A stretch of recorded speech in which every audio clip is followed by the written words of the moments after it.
انسان کو خود پتہ نہیں ہوتا ہے کہ وہ کیا کہہ رہا ہے، اس کی زبان سے کہلوایا جاتا ہے اور وہ اللہ تعالیٰ پورا بھی کر دیتا ہے۔ بسم اللہ۔ بسم اللہ الرحمن الرحیم۔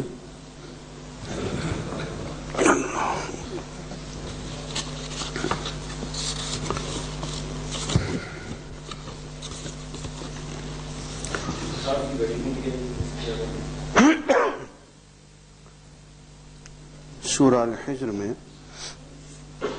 آیت ہے انا نحن نزلنا الذکر وانا لہ لحافظون، بے شک ہم نے اس ذکر کو نازل کیا اور بے شک ہم ہی اس کی حفاظت کرنے والے۔ اس کی شرح میں شروع میں کر چکا ہوں کہ اللہ تعالیٰ نے اپنے ذمے لیا کہ قرآن مجید کی حفاظت فرمائے، اور یوں قرآن مجید ایک بہت بڑا بلکہ سب سے بڑا معجزہ بن گیا کہ کسی کتاب کو، کسی ڈاکومنٹ کو ہم آج ہمیشہ کے لیے محفوظ کرنے کا دعویٰ نہیں کر سکتے، لیکن قرآن مجید نے اپنی حفاظت کا دعویٰ آج سے 1500 سال پہلے کر دی۔ یہ اپنی جگہ پہ ایک معجزہ، اور پھر دعویٰ ہی نہیں ہے بلکہ 1500 برس کی مدت نے یہ ثابت کر دیا کہ وہ دعویٰ درست بھی تھا، اس لیے کہ قرآن مجید کے محفوظ ہونے کا ثبوت پوری دنیا میں ہر جگہ موجود ہے۔ غیر مسلمین بھی مانتے ہیں کہ یہ وہی کتاب ہے۔ اس سلسلے میں 2 اہم باتیں ہیں جو میں نے اس دن عرض نہیں کی، میں آج عرض کرتا ہوں۔ اللہ تعالیٰ نے جس طرح سے قرآن مجید کے الفاظ کی حفاظت کا ذمہ لیا ہے، اسی طرح سے اس کے معنی کی حفاظت کا بھی ذمہ لیا ہے۔ اگر صرف الفاظ کی حفاظت کر دی جاتی اور اس کے مفہوم اور معنی کی حفاظت نہ کی جاتی تو ایک لفظ کے تو پھر کئی معنی نکالے جا سکتے ہیں۔ پھر دیکھیے نا، ایک لفظ ہے وَأَقِیمُوا الصَّلَاةَ، نماز قائم کرو۔ اب لفظ الصلاۃ کو آپ ڈکشنری میں دیکھیں، اس کے معنی دعا کے بھی ہیں، اس کے معنی رحمت کے بھی ہیں، ہاں جیسے کہ وہ ایک صاحب نے کر دیا طلوع اسلام والے نے، اس کے معنی نظام ربوبیت کے بھی ہیں، بنتے ہیں۔ اگر ڈکشنری کی روح سے آپ آئیں اور انہوں نے لغت کی روح سے اقیم الصلاۃ کا ترجمہ یہی کیا ہے کہ نظام ربوبیت برپا کرو، نظام ربوبیت قائم کرو، اور انہوں نے کھل کے یہ کہا کہ یہ جو تم ٹکرے مارتے ہو یہ کوئی صلاۃ نہیں ہے۔ صلاۃ کے معنی تو ایک نظام ہے، نظام ربوبیت قائم کرنا، جو کارل مارکس سے دیے ہوئے نظام سے کافی ملتا جلتا ہے۔ تو وہ سوشلزم کو جو امپورٹ کیا گیا اسلام میں، اس میں ان کی بڑی خدمات ہے۔ 1965 میں موصوف تشریف لائے کوئٹہ میں، اس زمانے میں وہاں لیکچرر تھا۔ وہ ایوب خان اس زمانے میں محترمہ کیا ہے وہ فاطمہ جناح کے خلاف الیکشن لڑ رہے تھے، تو وہ ان کی الیکشن کی مہم کو سنبھالے ہوئے تھے۔ تو ان کی تقریر پہ میں گیا، تو میں بہرحال اس زمانے میں لیکچرر تھا، کالج میں طالب علم تھا، تو میں نے ان سے طالب علمانہ طور پہ سوال کیے۔ میں نے کہا حضرت یہ آپ تو فرماتے ہیں کہ اسلام اصلاح کا مطلب نظام ربوبیت قائم کرنا ہے، اور حدیث کو چونکہ آپ درخور اعتنا نہیں سمجھتے، یہ نماز جو ہم پڑھتے ہیں یہ تو حدیث سے ثابت ہے، قرآن سے یہ تو ثابت نہیں ہو رہی بقول آپ کے، تو کچھ اشکالات ہیں اس صلاۃ سے متعلق، کہنے لگے بیان کیجئے۔ میں نے کہا ایک اشکال تو حضرت یہ ہے کہ اس الصلاح کے بارے میں قرآن مجید میں ہی آیا ہے کہ جب تم یہ نظام ربوبیت قائم کرنے لگو تو ہاتھ دھو لیا کرو، منہ دھو لیا کرو، ہاتھ بھی دھو لیا کرو، سر پہ مسح کر لیا کرو، پاؤں دھو لیا کرو۔ نظام ربوبیت قائم کرنے سے پہلے. تو یہ عجیب نظام ہوگا جس کو قائم کرنے سے پہلے منہ دھونے کی ضرورت پیش آئے، پاؤں دھونے کی ضرورت پیش آئے. پھر میں نے کہا اسی قرآن میں یہ بھی لکھا ہوا ہے کہ جب تم نظام ربوبیت قائم کرنے لگو اور سفر کی حالت میں ہو تو نظام ربوبیت کو آدھا کر دو، اس میں قصر کر لو. اور یہ بھی لکھا ہوا ہے کہ جب جنگ کے عالم میں ہو تو نظام ربوبیت کی شکل بدل ڈالو، باری باری کر لیا کرو نظام ربوبیت کو. اور خواتین کے لیے بھی لکھا ہوا ہے کہ جب وہ اپنے ایام میں ہو تو نظام ربوبیت قائم کرنا بند کر دیں.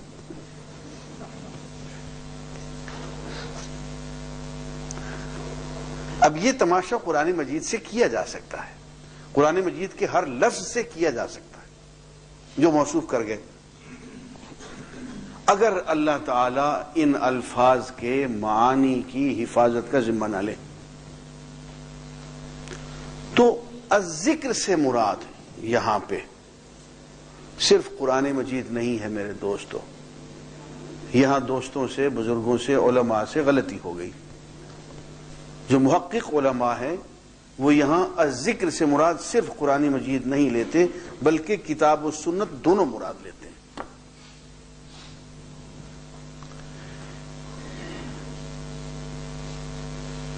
بھائی وہ کہاں ہے وہ آیت جس میں ذکر،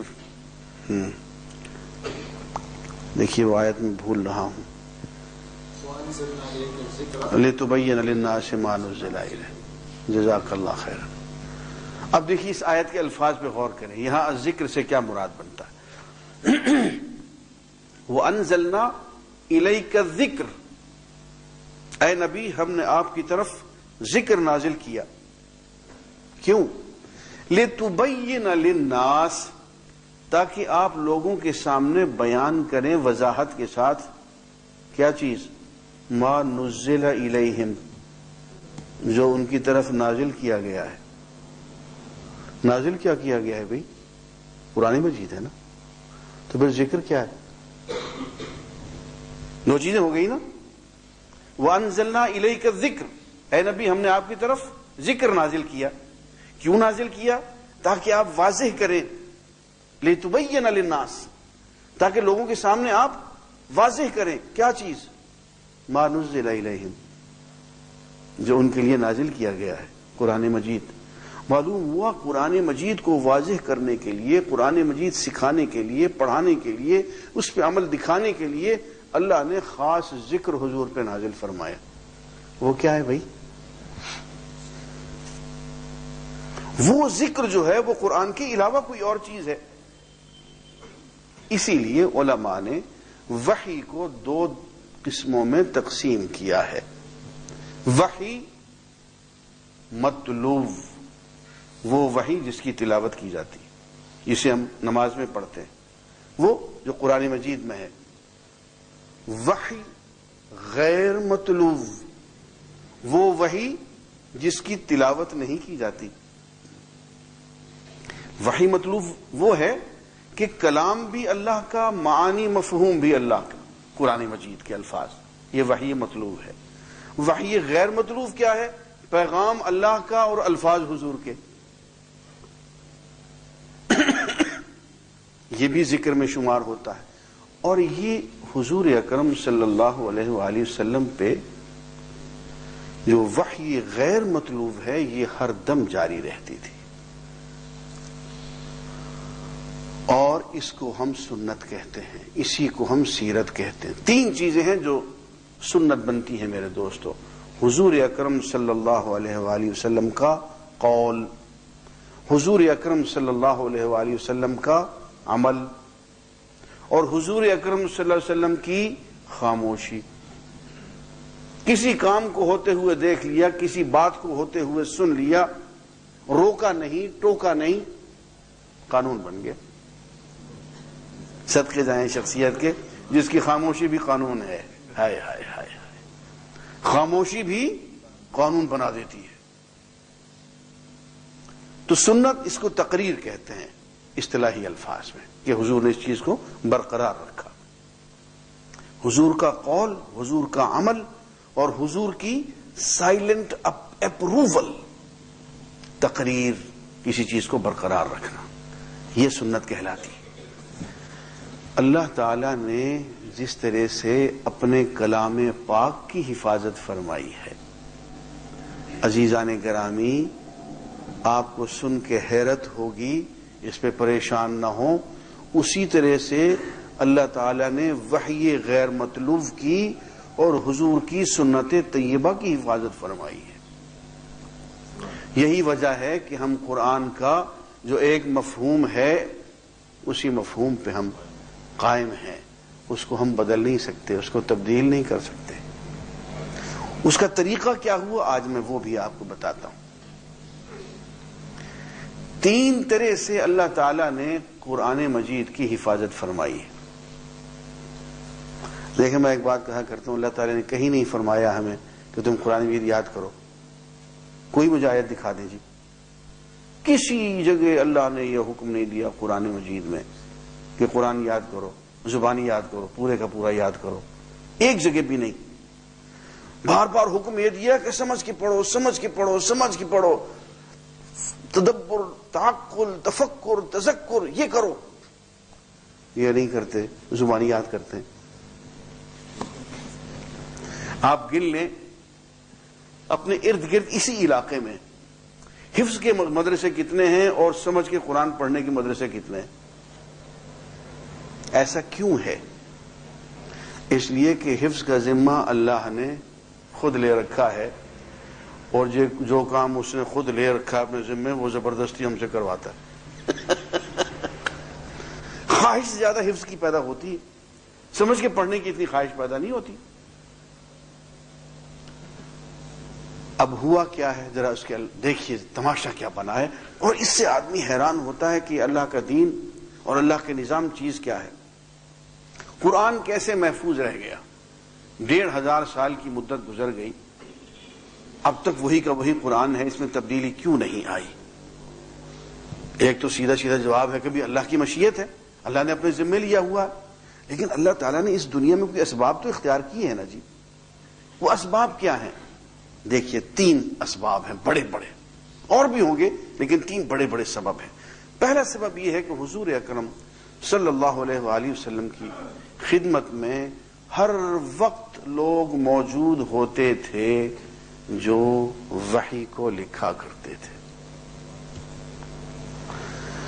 حضور اکرم صلی اللہ علیہ وآلہ وسلم کے پاس ہر وقت لکھنے کا سامان موجود ہوتا تھا، ہر وقت. حتیٰ کہ انتہائی ایمرجنسی کے عالم میں بھی حضور پہ انتہائی ایمرجنسی کا عالم پتہ ہے کب آیا ہے؟ جب آپ نے ہجرت کی ہے. ٹھیک ہے نا جی؟ اس سے زیادہ تو ایمرجنسی کوئی نہیں تھی نا. لوگ قتل کرنے کو آ گئے، حضرت علی کو اپنے بستر پہ سلایا اور خاموشی سے وہاں سے نکل گئے سورہ یاسین پڑھتے ہوئے. انتہائی ایمرجنسی کا لمحہ یہی تھا نا.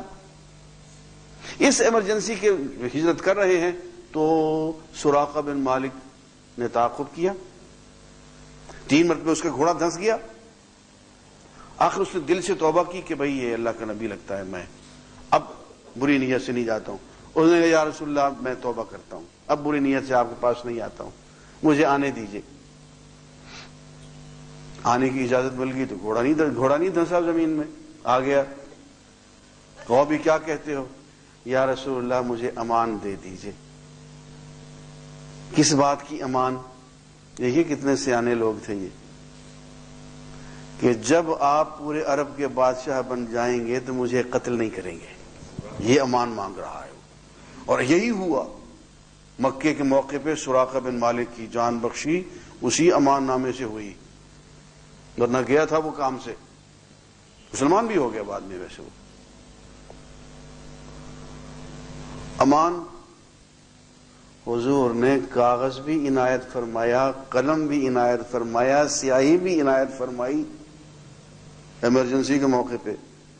اور ابو بکر صدیق سے کہا کہ ابو بکر اس کو امان لکھ دو. اور یہ بھی فرمایا کہ سراقہ ایک دن وہ آئے گا کہ شاہ ایران کے کنگن تیرے ہاتھوں میں ہوں گے. لیکن کہنا میں یہ چاہتا ہوں کہ انتہائی ایمرجنسی کا عالم اور لکھنے کا سامان وہ نہیں بھولا، سب کچھ مکے میں چھوڑ آئے، لیکن لکھنے کا سامان ساتھ ہے۔ تو لکھنے کا سامان اور بعد میں لکھنے والے 24 گھنٹے حضور کے پاس رہتے تھے، جنہیں کاتبین وحی کہا جاتا ہے، اور ان سے کہا گیا تھا کہ لا تکتبوا عنی غیر القرآن، دیکھو سوائے قرآن کے تم کچھ اور نہیں لکھو گے۔ ایسے ہوگا قرآن لکھتے ایک ساتھ حدیث لکھ دی، پتہ چلا کہ یہ حدیث ہے اور یہ قرآن ہے، نہ حدیث کا پتہ چلتا ہے نہ قرآن کا پتہ چلتا ہے۔ کاتبین وحی سے کہا گیا لا تکتبوا عنی، جاہلوں نے کہا کہ جی وہ تو پوری امت کو حضور نے منع فرما دیا، تمام صحابہ کو ہی منع فرما دیا کہ لا تکتبوا عنی غیر القرآن، کہ سوائے قرآن کے کچھ اور نہ لکھا کرو۔ غلط بات ہے، یہ میں آگے چل کے ثابت کروں گا۔ صرف کاتبین وحی کو آپ نے فرمایا کہ قرآن کے علاوہ تم کچھ اور نہیں لکھو گے۔ وہ 8-10 آدمی تھے جو لکھتے رہتے تھے۔ تو جو ہی آیات نازل ہوتی تھی، حضرت جبریل امین حضور کو یہ عرض کرتے تھے کہ یا رسول اللہ، اس آیت کو فلاں صورت میں فلاں آیت کے بعد اور فلاں آیت سے پہلے درج فرما دیجئے۔ درج ہو گئی، بعد میں نہیں کمپائلیشن ہوئی، یہ غلط باتیں لوگوں نے پھیلا رکھی ہیں، پتہ نہیں ہے لوگوں کو۔ اب وہ حضور اکرم صلی اللہ علیہ وسلم کی زندگی میں ہوتے ہوتے پورا قرآن مجید حضور کی زندگی میں مکمل ہو گیا، کمپائل ہو گیا، اور ایک نسخے نہیں، درجنوں نسخے، سینکڑوں نسخے، ہر شخص کے پاس اپنا اپنا نسخہ، ہر ایک نے تلاوت تو کرنی۔ عزیزان گرامی، وہ دن اور آج کا دن، قرآن مجید کے نسخے کبھی ختم نہیں ہوئے۔ کبھی ایک دن ایسا نہیں آیا جیسا کہ یہود کی تاریخ میں ہوا۔ وہ وقت نظر آیا نا، اس نے کہا کسی گھر میں توریت کا ایک نسخہ مل گیا تو پورے گھر کو جلا دوں گا اور اس کے گھر کے رہنے والوں کو اسی آگ میں ڈال دوں گا۔ سب نسخے یہاں اکٹھے کے بیت المقدس کے صحن میں لے کے آ جاؤ، سارے کے سارے لے کے آ گئے، سب کو آگ لگا دی، تمام نسخے جلا دیے۔ عزیزان گرامی، یہ ایکٹیویٹی قرآن مجید کے ساتھ نہیں ہوئی۔ حضور کی زندگی سے لے کر کے آج تک ایک دن بھی ایسا نہیں گزرا کہ لاکھوں کروڑوں نسخے بیک وقت موجود نہ ہوں، یا یہ نسخے کہیں غائب ہو گئے ہوں اور انقطاع آ گیا ہو، بریک آ گیا ہو۔ بات سمجھ میں آ رہی ہے نہیں؟ تو تحریری طور پہ قرآن مجید حضور کے زمانے سے لے کر کے آج تک بغیر کسی انقطاع کے، بغیر کسی بریک کے، گیپ کے، تواتر اور تسلسل کے ساتھ ہمیشہ موجود رہا ہے۔ یہ ایک بات، اس کو ہم تسلسل تحریری کہتے ہیں، تواتر تحریری کہتے ہیں۔ دوسری بات، حضور اکرم صلی اللہ علیہ وسلم پہ جب قرآن مجید نازل ہوتا تھا تو آپ کو، چونکہ آپ کے دل پہ نازل ہوتا تھا، آپ کو یاد کرنے کی ضرورت نہیں پڑتی تھی، آپ کو یاد کرنے سے روک دیا گیا۔ لا تحرک بہ لسانک لتعجل بہ۔ لیکن صحابہ کرام کو یاد کرنا ہوتا تھا، تو حضور کی زندگی میں سینکڑوں نہیں ہزاروں کی تعداد میں حفاظ کرام قرآن مجید کے موجود تھے۔ ایک جنگ یمامہ، اس میں کتنے شہید ہوئے بھی حافظ؟ 800 جنگ، ایک جنگ میں 800 حافظ شہید ہو گئے، اتنی بڑی تعداد میں حفاظ کرام موجود تھے۔ اس پہ ایک ہلچل مچ گئی کہ یار یہ تو بڑا نقصان ہو رہا ہے، یہ تو کوئی بندوبست کرو، حافظ سارے مارے جائیں گے۔ جس میں ابوبکر صدیق رضی اللہ تعالیٰ عنہ نے پھر ایک اسٹیٹ کی طرف سے ایک نسخہ قرآن مجید کا قائم کیا، وہ ایک الگ مسئلہ ہے، کبھی بعد میں ڈسکس کریں گے۔ اس دور سے لے کر کے آج کے دن تک ایک دن، ایک گھڑی، ایک منٹ بھی ایسا نہیں گزرا کہ یہ جو حفاظ کرام ہیں لاکھوں کی تعداد میں ہر وقت موجود نہ ہو۔ بات سمجھ میں آ رہی ہے نہیں؟ تو حفاظ تسلسل کے ساتھ، تواتر کے ساتھ حضور کے زمانے سے لے کر کے آج تک ہمیشہ موجود رہے ہیں، کبھی اس میں کوئی بریک اور گیپ نہیں آیا۔ دو باتیں ہو گئی۔ تیسری بات اور، جو ان دونوں سے زیادہ اہم ہے۔ حضور اکرم صلی اللہ علیہ وآلہ وسلم قرآن مجید کے معلم بھی تھے اور اس پہ عمل کرانے والے بھی تھے، نافذ کرنے والے بھی تھے۔ حضور کے زمانے میں 5 لاکھ کی تعداد میں جو صحابہ کرام تھے، انہوں نے قرآن مجید پہ جی جان سے عمل کیا۔ ایسا نہیں کہ اس میں انتخاب کیا ہو کہ چلو یہ حصہ سن لو قرآن کا اور یہ چھوڑ دو، یہاں قرآن ٹھیک ہے باقی سوشلزم اور ادھر ڈیموکریسی۔ یہ ذوق صحابہ کا نہیں تھا۔ پورے قرآن مجید کو پوری زندگی دے دی، اور وہ دن اور آج کا دن زیادہ نہیں تو تھوڑی تعداد میں اللہ والے علماء ربانیین ہمیشہ موجود رہے ہیں، اور یہ حضور کی پیش گوئی ہے کہ میری امت میں علماء ربانیین ہمیشہ موجود رہیں گے جو قرآن مجید پر سنت پہ عمل کرتے رہیں گے، بغیر گیپ کے، بغیر بریک اور انقطاع کے۔ تو یہ تیسری چیز ہوگی کہ قرآن مجید عملی حالت میں لوگ اس پہ عمل کرتے رہیں، پڑھتے رہیں، سیکھتے رہیں، اس پہ عمل کرتے رہیں، ہمیشہ پورے 1400 سال یوں قرآن مجید ہمارے سامنے محفوظ رہا ہے۔ اب عزیزان گرامی آخر میں ذرا اس پہ غور کریں کہ یہ جو 3 طریقے ہیں قرآن مجید کی حفاظت کے، کہ تحریری طور پہ، حافظے کے اعتبار سے اور عمل کے اعتبار سے، بالکل یہی کی یہی 3 چیزیں آپ کو حدیث کے بارے میں بھی ملتی کہ حضور کے زمانے میں ادھر حضور کے منہ سے جملہ نکلا اور یار لوگ لکھنے والے بیٹھے ہوا کرتے، لکھتے رہتے تھے، یاد کرتے رہتے تھے۔ عبداللہ بن عمرو بن عاص کا یہی کام تھا، لکھتے رہتے تھے ہر وقت۔ کوئی 5,500 کے قریب ان کی روایات ہیں۔ نوجوان تھے، بڑے بوڑھے لوگوں نے کہا کہ عبداللہ تم ہر چیز لکھتے چلے جاتے ہو، حضور اکرم صلی اللہ علیہ وسلم آخر بشر ہیں، کبھی کسی عالم میں ہوتے ہیں، کبھی کسی عالم میں ہوتے ہیں، کبھی غصے میں ہوتے ہیں، تم سب کچھ لکھتے چلے جاتے ہو۔ تو لکھنا چھوڑ دیا۔ اب بخاری کی حدیث سنا رہا ہوں۔ حضور نے دیکھا کہ عبداللہ کے ہاتھ میں قلم نہیں ہے، کاغذ نہیں ہے، فرماتے مالک یا عبداللہ لا تکتب، عبداللہ تمہیں کیا ہو گیا، تم لکھ نہیں رہے؟ تو پوری بات بتا دی کہ مجھے تو بزرگوں نے یوں کہا ہے۔ تو حضور اکرم صلی اللہ علیہ وسلم فرمایا اکتب یا عبداللہ، واللہ الذی بعثنی بالحق لا یخرج منہ الا حق۔ اے عبداللہ سب کچھ سے لکھتے جایا کرو، اس ذات گرامی کی قسم جس نے مجھے حق کے ساتھ مبعوث کیا ہے، اس زبان سے سوائے حق کے اور کچھ نہیں نکلے گا۔